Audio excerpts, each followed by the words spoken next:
Africa Content TV.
So, 3 years anniversary.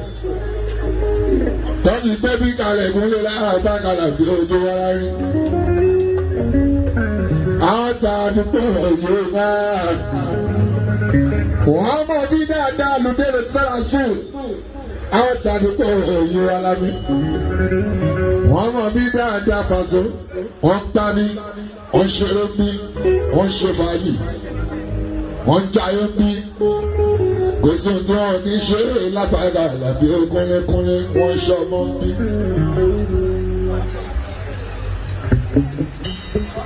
Wọ́n lóyún bí wọ́n fi bímọ rà sórí báàgá. Ìbáṣẹ́ akẹ́bà àjẹ́ káwọ́sọ̀. Kò ṣe gbogbo ọmọ tí wọ́n bá lóyún ẹ̀yìn wa nínú ẹ̀tẹ́ ẹ̀ lórí ọmọ burúkú. Ẹ̀mọ́ ẹ̀mọ́ tó bí tán ló ẹ̀ nínú ẹ̀tẹ́ ẹ̀ torí kọmíṣọ́nà àjíwá torí gómìnà lónìí. Ṣèbí bá bá sọ fún yín pé nínú ẹ̀tẹ́ ẹ̀ láti lóyún ẹ̀ ní Paso. Tá bá sọ fún yín ni ìmọ̀ àti ọ̀rẹ́ wá. Ibo agúnlẹ̀ ọ̀gbà kàrà bí ogúnlẹ̀ ìyá wa ní ẹbí ibo ló ti dúró. Èyí tó ṣe tó dúró tó di àwa ibo náà ti ṣe ibo ló ti dúró láàbà kàrà bí ẹbí wọn. Ẹ̀ẹ̀kan lórí màmá tèmi bí wọ́n ni. Ìbálẹ̀ bẹ̀ bí kó lọ bá ń bẹ̀ wò sí wàhálà.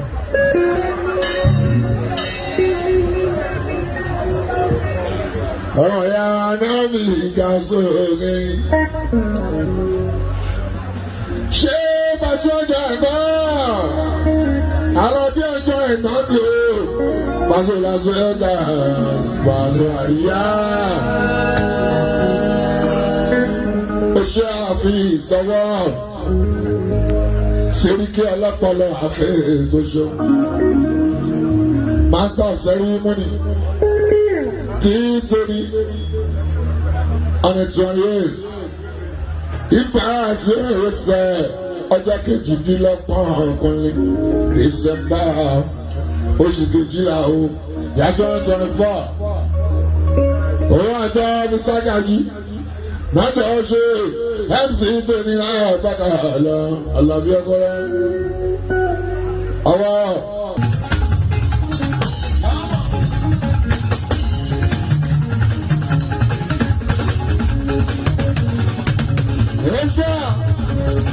Àwọn ọkọ̀ tí ẹ̀rọ bá dá ìjọba o. Níbi táwọn ẹ̀kọ́ bá tún àìjọ dé. Ikọ̀ kí lásán, ikọ̀ pàrà, ikọ̀ jí ó ọ̀dọ̀ gbígbé. Láàárọ̀ ìtìmọ̀ jí yíwá. Paso báńsì máa fẹ́ jó sí. Ọ̀rẹ́ méjì ọ̀run wà sọ̀rọ̀ àìjọ náà.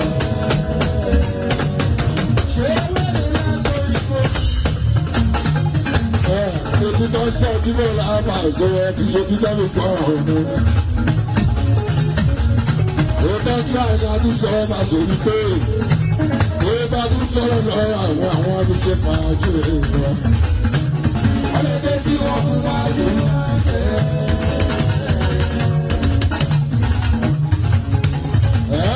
Ibi ìbéèrè tẹ́ àṣẹ.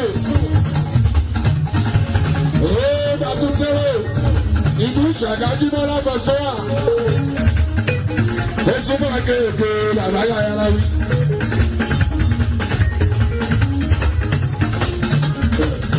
Ó jìnnà sí fọ́ọ̀rọ̀ ní sọ̀rọ̀ tó bá tó.